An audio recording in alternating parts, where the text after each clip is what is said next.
Hello, hello, and welcome to ShishaTime. To our one You have a good audience radio member, voice. who are you? I don't know. It's probably Anna. Let's be real. Thank you. Yeah. Oh my gosh, I have two. Yeah, probably.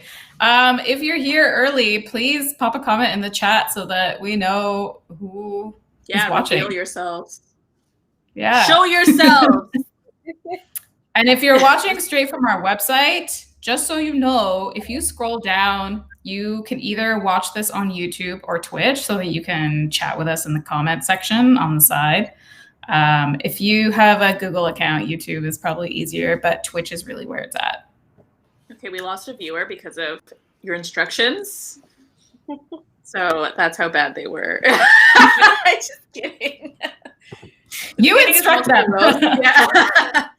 I'll just in the beginning. Oh my God, Tiffany, hi. Hi. Who's saying hi?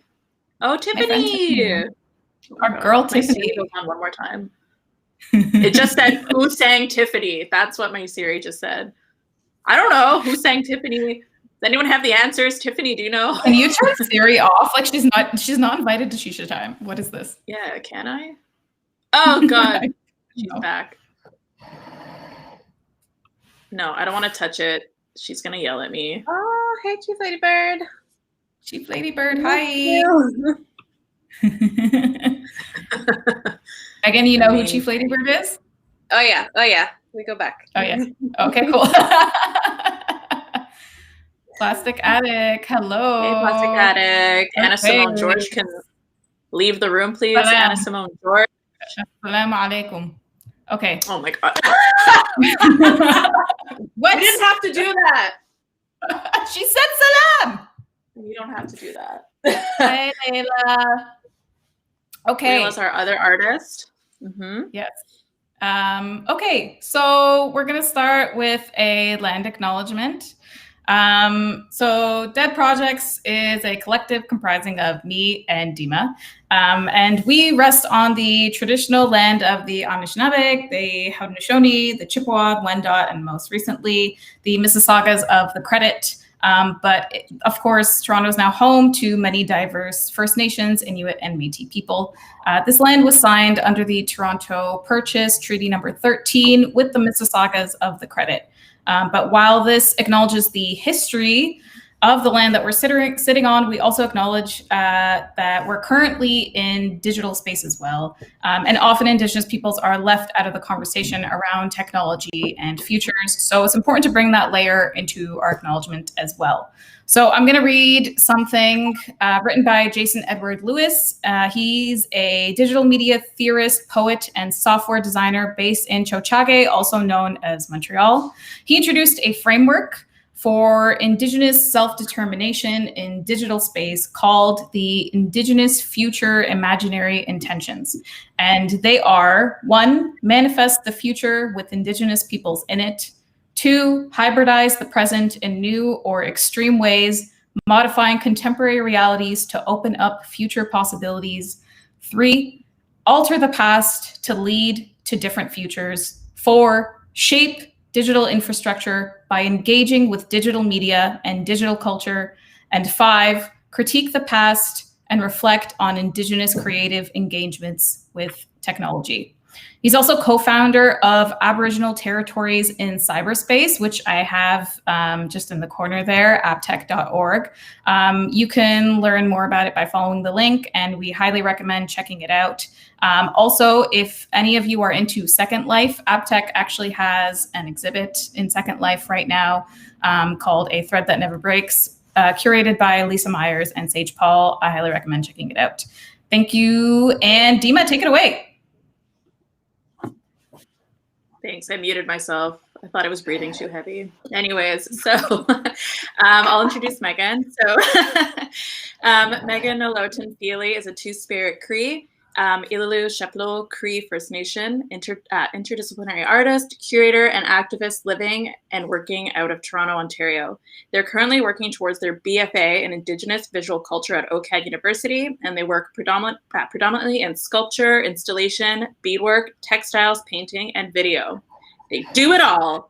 Feheley's art Feheley's art making is based in collaboration with community and land with specific interest in knowledge transmission, resurgent material practices, environmental justice, Indigenous sovereignty, and decolonial approaches to art making. Welcome, Megan! That's the long bio. That's what we want. We want to know everything. Yeah, seriously. So Megan. Sorry. Oh, sorry. I'll do it after. No. Go for it, Netta. I was going to say, should we tell them about our collective? I don't know. Yeah, I forgot. But after that, I'll you guys. Yeah, who are we anyway? So Dee and I started this collective last year as the pandemic hit. It was inspired by the loss of our literal lives. And everything that we knew. Dee and I used to go to shisha lounges a lot and talk and shoot the shit and smoke. And of course, that was the one thing that we were really missing as this happened. So we started doing this thing where we would get together on FaceTime and we would just talk to each other and blow smoke in each other's virtual faces. And then we decided to build a collective and build an online virtual space where we can show up underrepresented artists and create sort of new structures and imagine new structures that these kinds of works can live in. So if you haven't had a chance to, our exhibition, Shock, that Megan is featured in, is live still at deadprojects.ca, and it is going to be up until the end of the month. So please check it out if you haven't already. Great. Amazing. Okay, Netta, do you want to? Oh, am I muted? No, go for it. Am I muted? No, you're good. You're here. We're here. Oh, my thing says I'm muted. Oh, well. So Netta, do you want to explain who you are? Yeah.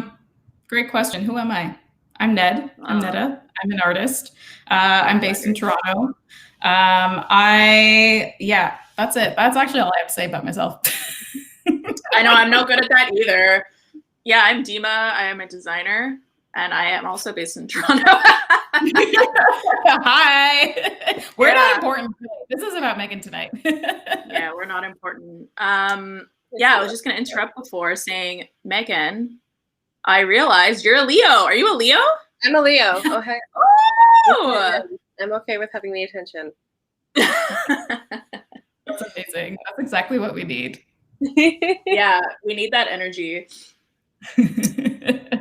So I'm just going through the exhibit on the side here as we get started. Again, it's on our website. One thing to note is that a preview of Megan's amazing piece is here, but it's not actually the entire piece. So if you go through this with annotations, there is actually a link to the full model, and please do check out the full model because it's amazing and like totally breathtaking. And we're so lucky to have you featured in our exhibit. Well, thank you so much. Yeah. So Megan, I guess like for folks at home who haven't had a chance to get like a background on the piece yet, can you just sort of like walk us through it? Like, what was your process in terms of like, what are the sort of important key moments in like the beginning, and the end and full realization of this? Yeah. This project was a long road. So the impetus for this project came from my OCAD starting in about 2016, 2017. My programs partnered up with some folks at the ROM to create an online project that would sort of enliven some of the objects in the ROM through an artistic lens. And through that, working with the ROM, I got to work with some beaded Cree hoods from my ancestral territory up around Moose Factory and the James Bay area. And we got to go into the collections and work with some of the museum staff and just do about a year of research on these belongings. So sort of tracking where they came from, how they were acquired by the museum, looking at materials, looking at museum ethics. We spent a lot of time asking, why were these belongings in the care of the museum? Why were they at the ROM? How did they get there? And the museum isn't really good at answering that question in particular. Yeah. And for me, what kept striking me when I was working through this project was that I knew about our hoods beforehand, but I only knew about their existence. Like, I only knew that they were a thing. I didn't know anything about how they related to our culture, because they'd kind of been, I think, like, one way to describe it is they had like fallen out of our culture, and another way to describe it is that they'd been eradicated through like colonial pressures, through colonization. And I remember having a discussion with my mom about this, because I was stuck between furthering my research on the hoods or furthering research on some other like beaded pieces from our territory, some leggings and a dress. And my mom like said to me, like, I need you to like learn about those hoods. Like, we need to know, we need to bring that back. So that started this like long collaboration with this one particular hood from the ROM's collection, that was made in and around the James Bay area and was collected by someone in the 1830s or 40s, at Moose Factory. And that's kind of the only information they have about the hood. We don't know who made it. We don't know who it was made for. I think I can actually share my screen and show y'all what the hood looks like. Mm-hmm. And I like Yes, to, please do. I like to play fast and dirty with presentations, so I'm just going to open it up and preview. Oh my God, be a nerd. Get in it. Yes. So I actually encountered this piece for the first time at a show called Anishinaabe Art and Power, which was at the ROM, which included things from different collections and contemporary artwork, to talk about Anishinaabe people. And they had included some Cree beadwork pieces to talk about some of the visual aesthetics throughout time. And I came across this one, which was the hood I went on to work with. And this thing's gorgeous. I can't, like, I don't know. I've spent literal years looking at it, and I'm still stunned by the artistry and like the care that was taken into like creating objects like this. It's so beautiful. Yeah. And I, throughout like working with the ROM, there were a few like key, I think, points that really frustrated me and that made me like, that pushed my conceptualization for the art part of this project. And one of them was I was never able to handle it. So I couldn't touch it. But the conservator could. So the entire time I was interacting with this, there was either like a screen between us, like a glass pane, or I was visiting it in the collections, and I had to like, I could get very close. I could get so close, like I could smell it and I could like breathe in everything about it, but I couldn't touch it. And the thing about like Cree and a lot of indigenous material practices is they're supposed to be lived. Like, they're not supposed to live in boxes. They're supposed to be part of our community. They're supposed to be worn and danced, and they're supposed to like get old and fall apart and be remade. And for this to sit in like a box in the ROM felt really, really wrong to me. And I think that's something that a lot of the other students I worked on this project, as we researched our own objects and made our own like art pieces, we all kind of felt that tug, especially when we worked with things that shouldn't be in a museum or that we didn't think should be in a museum. So it was emotional sometimes. I think like there were a few times we broke down in tears while going through the collections, just like on the merit of what they have in there. And I will show you like some of the other people who worked on it. So this is Bonnie Devine.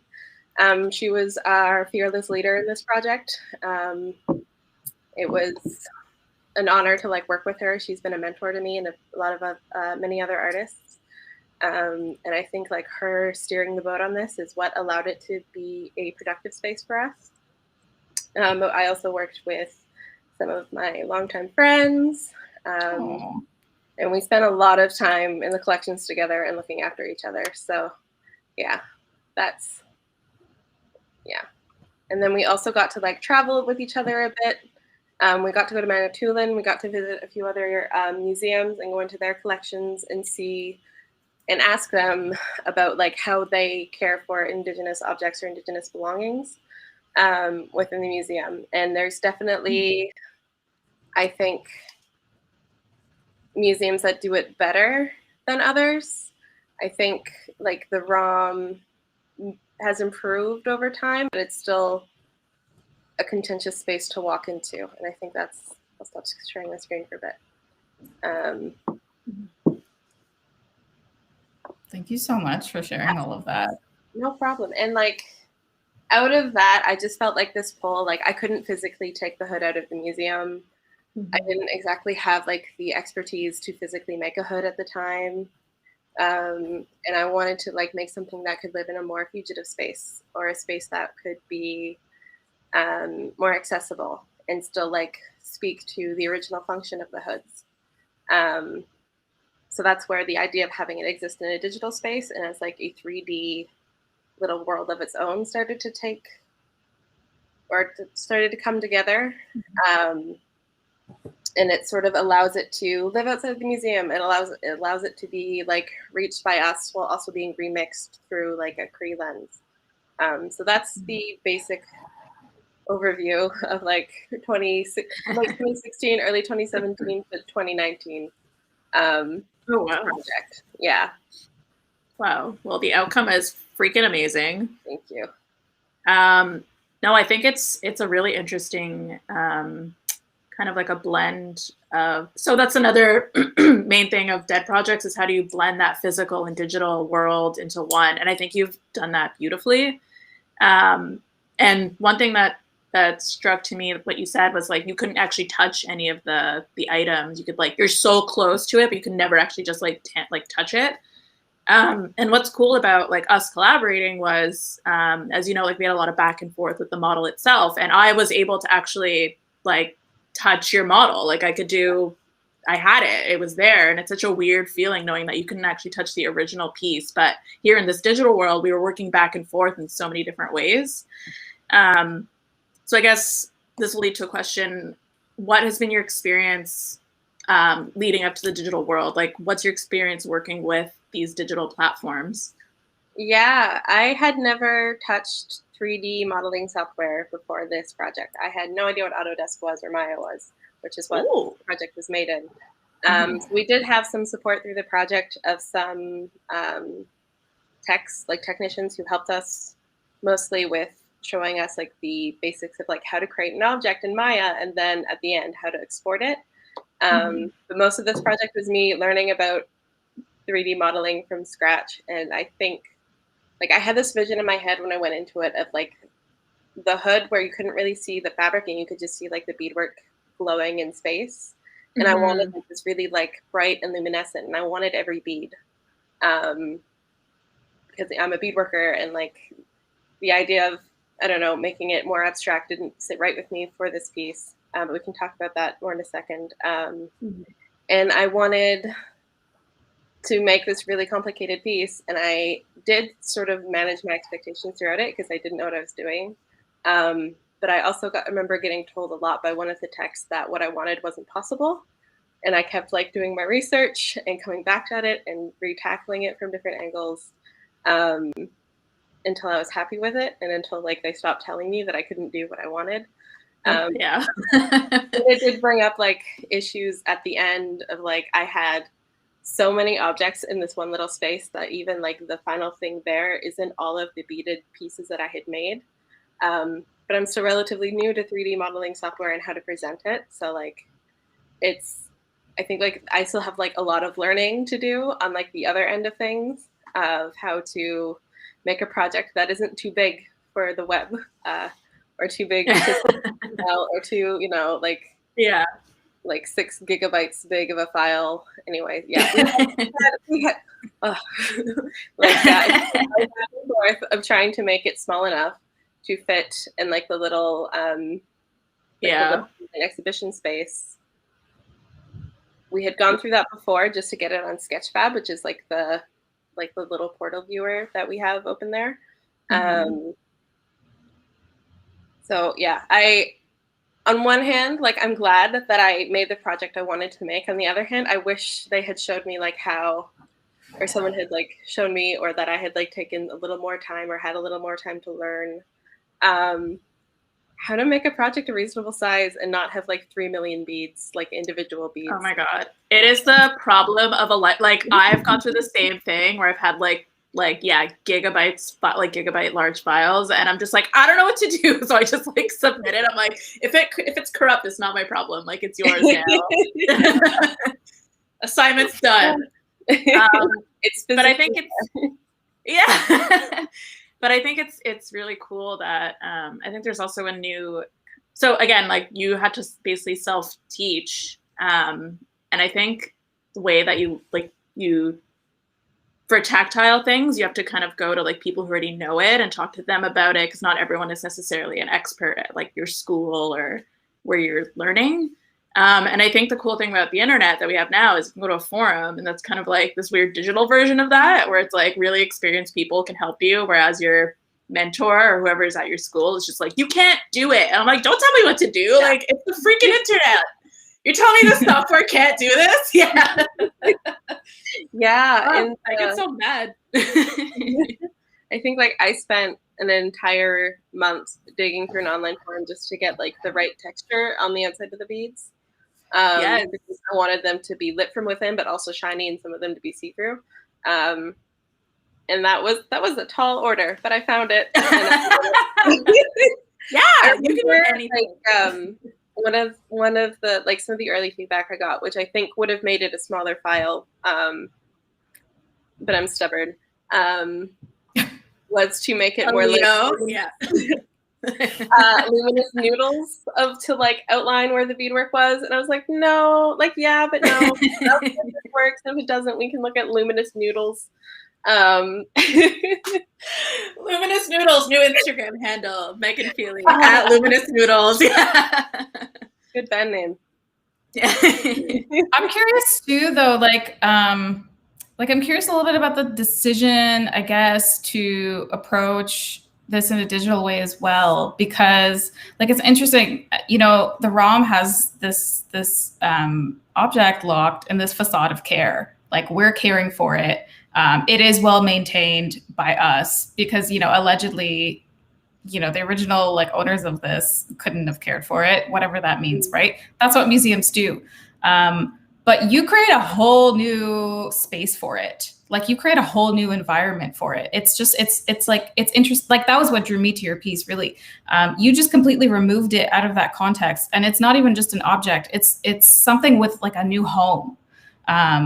And I'm so curious about like what it felt like in like from a care perspective, I guess, because you're really like having these really intimate moments with each individual bead. And I'm kind of imagining if someone's actually creating a hood, they're also having very intimate moments with these beads. And I think also what's like striking to me about the decision to do this in a digital way is that it is a very like cosmopolitan approach to it. And I think that kind of like really emphasizes what was going on with the creation of these hoods anyway, because they were constantly responding to their context. And I think that you're sort of like bringing the meaning behind this hood into a very contemporary context as well. So yeah, I don't know. I guess I'm wondering if there's like anything like behind that you want to speak to a little bit more in terms of like the sort of like intimacy and care that goes into that. Yeah.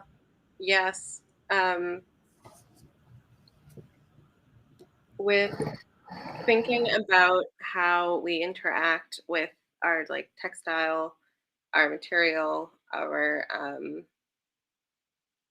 like the things that we wear every day, and thinking about how like that's how traditionally we would have learned from each other. Like that's how you like watching someone make something is how you would teach the next generation to make what they're like make the thing you're making.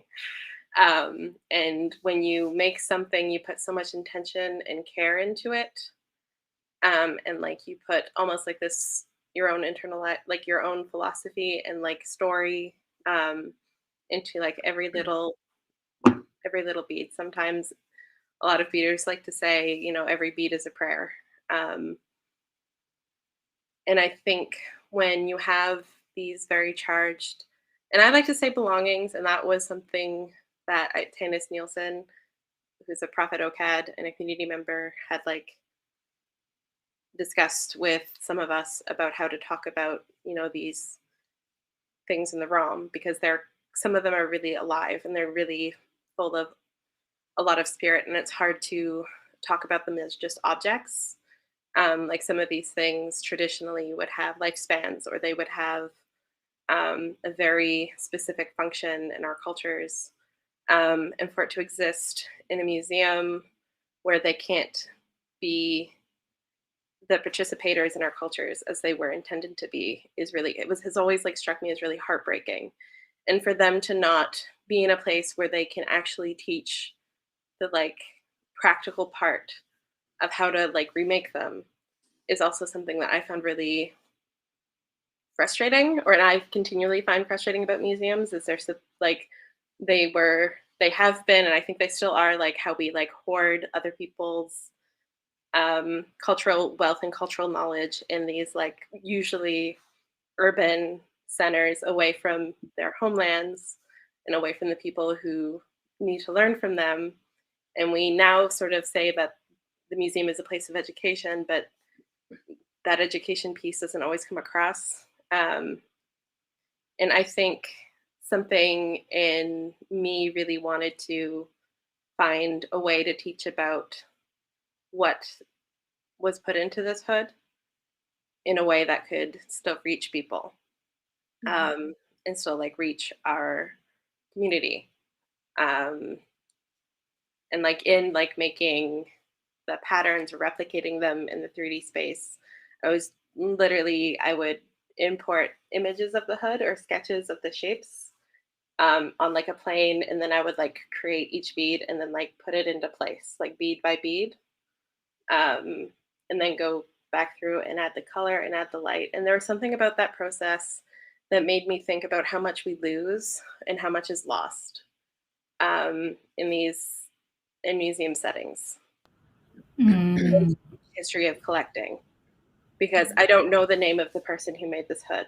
I don't know what they were thinking. I can guess from my own artistic instincts and like my own like recognition of different beadwork patterns and styles and what I know about the history of it, but that doesn't get us all the way.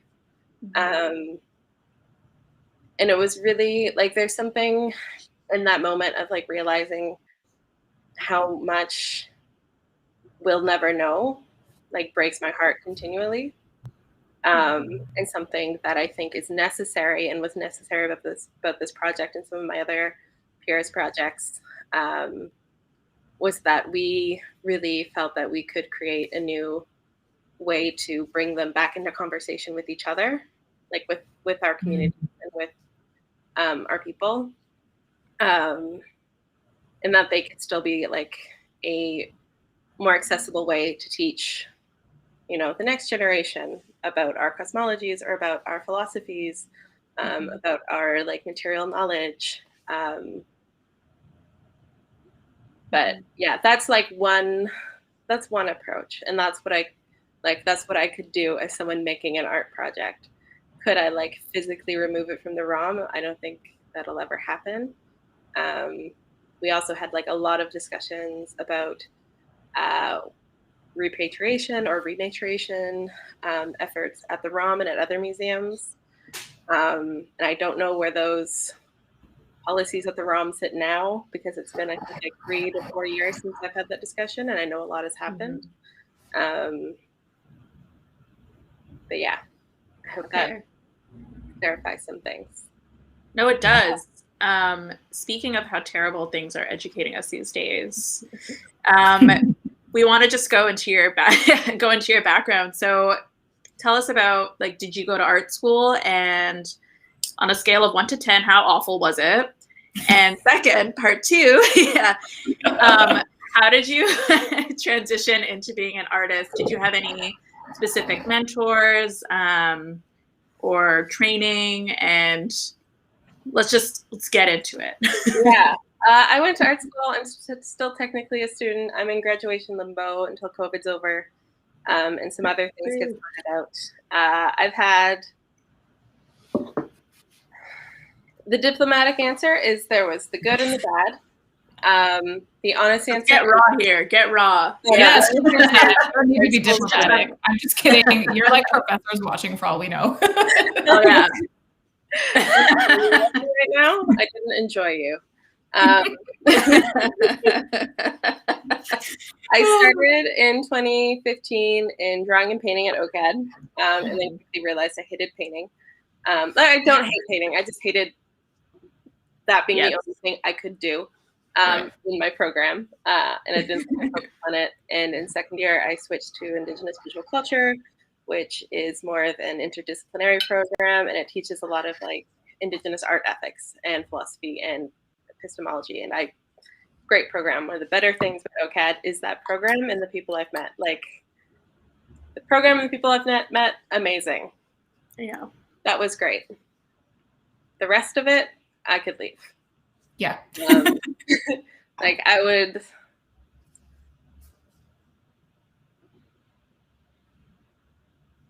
Like OCAD is a very brutal space for anyone who's not whatever the art world darling of the day is.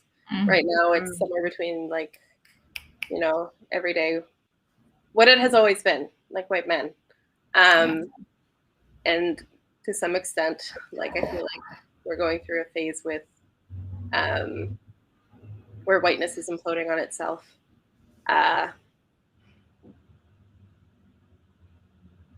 And the art world just wants to cling to it so hard. But yeah, I had some really horrific experiences there,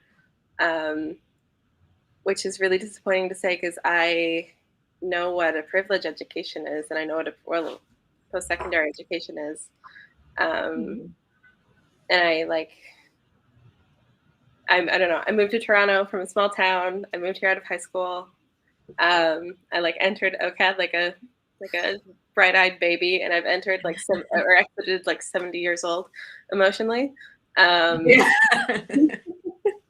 real. Yeah, I know. I'm like, aren't we all just 80? And I know I'm not like, I don't know. I low-key think a lot of my experience at school makes me like joke day to day, like, okay, it's a scam. Like, don't go there.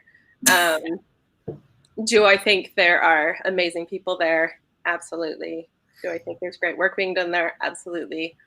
But I think, and I recognize it myself, and I have like a knee-jerk reaction of like, be diplomatic. OCAD's like a huge institution. They don't need me to defend them. No, they don't. The work being done there and the people there aren't like, is separate, or at least I hold it separate from the institution. And I can't go back into those buildings without like immediately like my heart rate goes up in a really bad and terrifying way. Like I walk into the building, I just feel dread. It has like every room is like polished concrete floor and white walls, and it's so like hard on your eyes sometimes. I don't know. That's like, and it's, oh my god, it is so ugly. It is. I went to OCAD for the first time last summer for like I think their year-end show, and I was like, "What is this prison? Why are there no windows in some of these classrooms?" I was like, "This is terrible." And they have an environmental design program, so I'm like, "Who's teaching in this space?" And the weirdest part is the architect of that school was my professor. So I was like, "Sir." Isn't that crazy? No. Yes. I was wow. like, that's wild. I need to review you. Yeah, you can't be critiquing my work with this. Yeah, absolutely not. 1 out of 10. I mean, some rooms were beautiful, like all windows, but then somewhere in the basement, I'm like, what's happening? Oh, yeah. You're like bat people. No wonder you guys are always just like, ugh. Yeah. Yeah, honestly, mutating. Sometimes it's just like, why? Who's gonna enjoy learning here? This is like disgusting. Terrible. Yeah. On top of that, the structure and the institution is like already garbage, and they just had to like egg it on with the way they designed it. Thank you so much for being here. Like looking at it now, it was a warning, but I was young and looking for adventure, so it's okay. We all ignore red flags. Yeah. Moving into things that bring us joy, because clearly our educational backgrounds don't. can you please tell us about your relationship to frogs? We really want to know. Okay, backstory. I just found this out like a day ago, and Megan was posting on it. Yes! And Megan's like, whoever knows me knows I love frogs. And I was like, what is happening? It's like, now I know who they are. Yeah. Like a year ago, my brain melted and I looked at those weird little guys and just saw like my eyes became like hearts. They're so weird. I don't understand how their bodies work. Like the way, this is very specific, but sometimes like when I look at something, especially animals, I think about how I'm going to draw it. I have no idea how like their arms connect to their bodies, and they're like, and like they got like these huge eyes, and some of them look like very strange. Yes, Tom, frogs. Like I grew up in a swamp. I love frogs. Yes. They're cute. I've like some of like my early like baby memories are like catching like the little like really small brown toad frog things in the garden and like taking them to my mother and just being like, look, and her being like, why'd you do that? So I don't know. They're just little weird. There's a long history behind this. I think they're adorable. Aiden says, Meg is the reason I dug up my childhood frog collection. Yeah. I have what can you see? There's one sitting like right here that my little sister gives me all my frogs. Actually. Oh my God. Hold on. I'm just going to like full screen. Yeah. Yes. Full screen that. I only have four, but that guy's good. Rub its belly. My little sister is like most queers right now making earrings, and she made these little guys. Cute. Oh my gosh. Oh my God, they're really cute. How did your sister make them? They're like polymer clay. Wow. Yeah, and like they're really heavy. That's why I'm not wearing them. I love them. And theoretically, I could like put things in their mouths, but that's amazing. So, have you ever eaten frog? Like frog's leg? No, I love it. It's chaotic now. Are you a cannibal? Yeah. No. But you haven't had frogs. I haven't had frog either. Very, very, very interested though. Ever since it was a Nightmare Before Christmas, you know, when he eats frog's breath, I'm like, what is that? It looks so Anyone in the chat, tell me. Yeah. I need to know what frog's breath is. We're also both vegetarian, Dima and I, and this is my first time learning that there's an animal that you're interested in eating. So, whoa. It's frog. Yeah, I get like, I mean, all of my social media, like the algorithm is caught on, so I just get fed more and more frog content every day, and some of it's really weird. And then everyone has caught on because I've been spamming my story on Instagram with it for a year now, and just sends me frogs. And like when a new frog meme drops, I get like 20 messages sending me frogs, and I love it. Okay. I was gonna ask because never hesitate to send me frogs. It makes my day a little better every time. And usually by the time like I've posted one, it's because 10 people have sent it to me, and I'm like, I hope everyone knows that this frog in a hat exists. Well received. Yeah. Okay, that's amazing. So for people watching, just so you know, follow Megan and send them all the frog content you find on the internet. So we're going to start doing that. Every time we see a frog, we're just going to be like, Megan. 100%. I love that. We have this group chat. My partner's obsessed with capybaras. So we have a whole Instagram group chat of capybaras. Like daily. It's just like a dose of serotonin. Like we're just getting it. It's so cute. And then my friend found goth ones where they're just like all like black fur. And we're like, what is going on? Oh, frogs in the chat. Anetta, please pin that. Yes. Yes, excellent. Everywhere I go, see frog emojis. Oh my gosh. This is my favorite question of the day because I thought of it today. It's a marry, fuck, kill question. We had one last week with Layla. We're going to just do it for all the artists. But different options. Are you ready? Okay. So we have marry, fuck, kill, Crave, Netflix, Amazon Prime Video. I will kill Amazon Prime. I will get the guillotine for that one. I think I'll fuck Crave. I love Crave. Damn. I don't want to marry Crave, and I guess I'll marry Netflix. I think they seem into it. Are they like wholesome? I guess Netflix is more wholesome. They have like those family movies, holiday movies. Content for kids. I don't know. But then like when you need it like spicy, you just go to Crave. So it's kind of like your side thing. Yeah. I think Prime? I like Prime. I gotta say, Prime has some good stuff. Prime has good stuff, but did it have to be Amazon? That's the part that hurts, you know? Oh, I forgot. Yeah. Amazon Prime. I like completely forgot. I'm just like, it's Jeff Bezos, who is that? Oh my gosh, this is so random, but there's a dentist up my street called Jeff like Bezos, but it's Bazos. And I'm like, are you hiding here every once in a while? Like, is this your secret? Your very weak alter ego. Does he wear a and a mustache? Literally. Thick black glasses. Like, oh, Jeff, what are you doing here? It's your day off? Like, like, imagine if your last name is Bezos and then your first name is also Jeff. Like, I would change my name at this point legally. I would just be like, I can't handle this.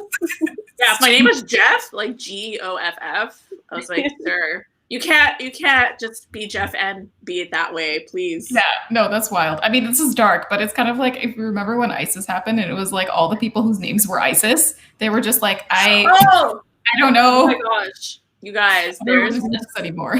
There's the saddest story about ISIS. It's not about ISIS, but it's about the name ISIS. Sorry, this took a turn to ISIS. But there's a shop in Montreal called ISIS, and it was just a clothing store, like for women's clothing, and they're on liquidation now. They're shutting down because of ISIS. Oh my god! Well, my friends send me the picture, being like, "No, your favorite store is closing." I'm like, "Hold on." That's wild. Not my favorite store. Yeah, or is it? I don't know. Okay. Never saw their clothes.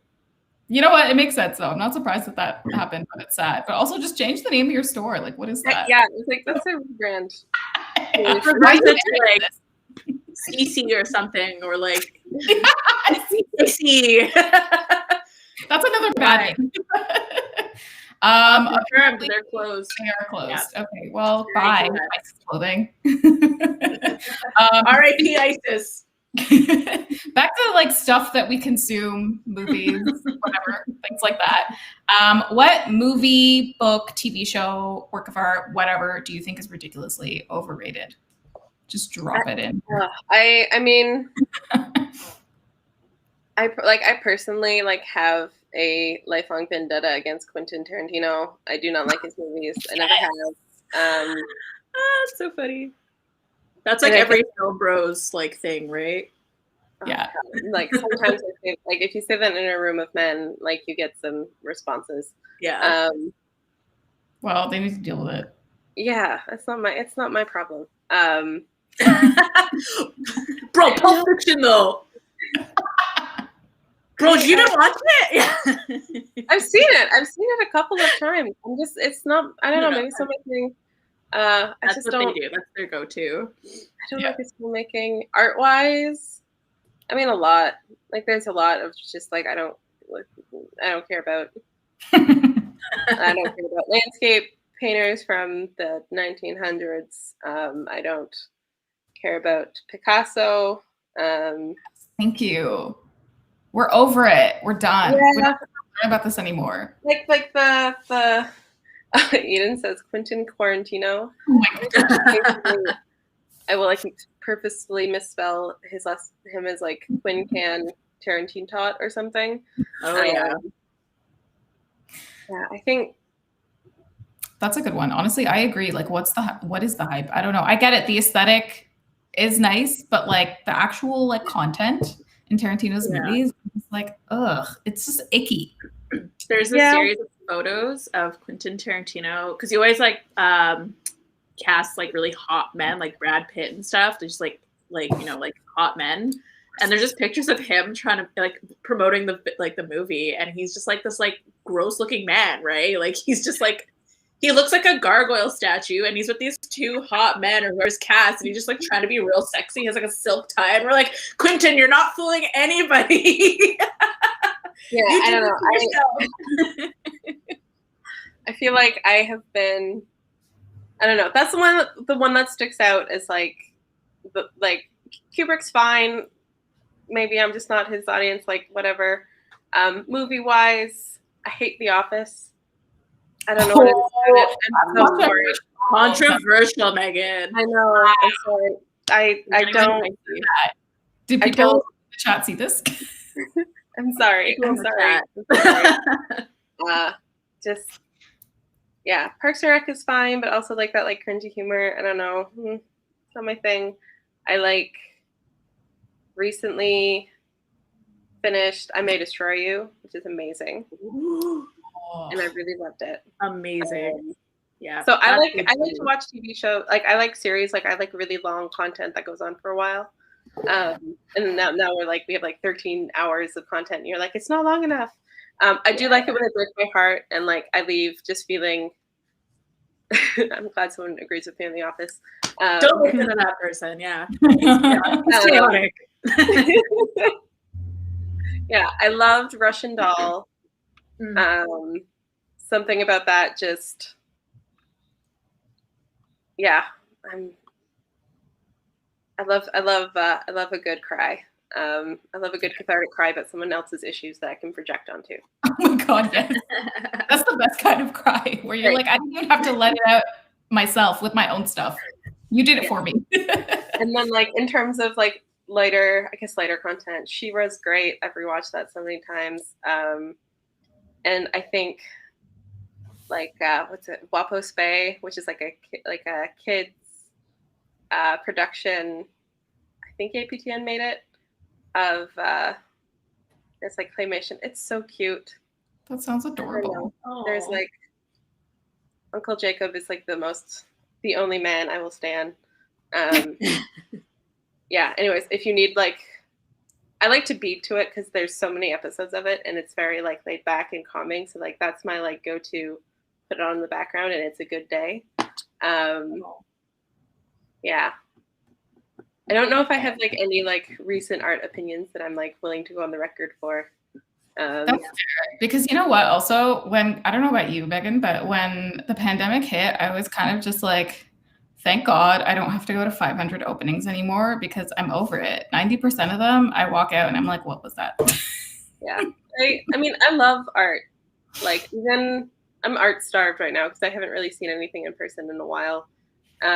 Besides my own work, and I'm very tired of looking at it. But we're not tired of looking at it though. Just saying. Absolutely not. Absolutely not. Yeah. Sometimes when you finish a project, it's literally been years of staring at it and looking away and looking back to make sure that you're seeing it and not just the parts that you're unhappy with. But yeah. Wow. Yeah. And this art, I don't miss art openings. I don't think that they're a great way to see art. No, they're not. They're just weird networky events where you show off who you know or whatever. I don't know. Yeah, I don't like them either. I like to go to. I think the one regular openings that I miss are the ones at X-Face on Lansdowne because the two of the people I like to gossip with the most are always there. So that's So speaking of, you have a new piece right now, right? I had a new piece. Just took it down. Took it down. So I had a piece up at X-Space that was originally slated for April 2020, and then that which shall not be named happened, and we had to put it off kind of indefinitely, and then we tried to maybe put it on in the summer of last year, but it didn't work. So it was slated for November to December of 2020. And about 2 days after I had installed the work, we got all the shutdown orders in Toronto, and galleries couldn't open. So woohoo! No, I'm kidding. I installed this piece. I think it was open for 2 days, and then we had the shutdown, or the second big shutdown in Toronto. It's called Masagishkapo. I think all the documentation's on my Instagram, and I'm working on updating my website. But I love that. I love that piece. I got to work with my mom on it because I needed her help with moving cedar ice into freezer. And that woman is down for any weird art requests. Because I went to her, like, I need help moving a freezer because I don't have a car, and I need to waterproof a room. You have any ideas? That's a waterproof. That's wild. Yeah. So yeah, we got to go to the hardware store, and she helped me with that. So yeah, my mom waterproof it. We just put like what the hell is it called? Like a plastic membrane down and like taped it and used like waterproof tape to like make a seam. Oh, right. Yeah. I had like grander visions of like not putting down any sort of like material on the floor and like making like a silicone barrier around the edges, but just wow. I don't have access to a mold making studio right now. I don't have anywhere to make silicone things. Yeah. We feel you. Not having access to anything to make work. Yeah. If you're someone who like needs access to stuff to make work, I mean, I guess like, I don't know, painters are probably like, okay, or whatever. Yeah, blue painters, get out of here. What about you?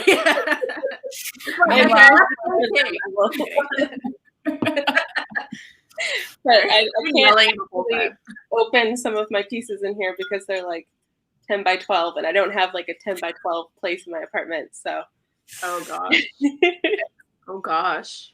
I wanted to segue into, I just kept thinking like you wanted to cry at TV shows. And I'm like, okay, well, they're freaking Leo. Why are they crying? So tell us your top 3. Tell us your sun, moon, and rising.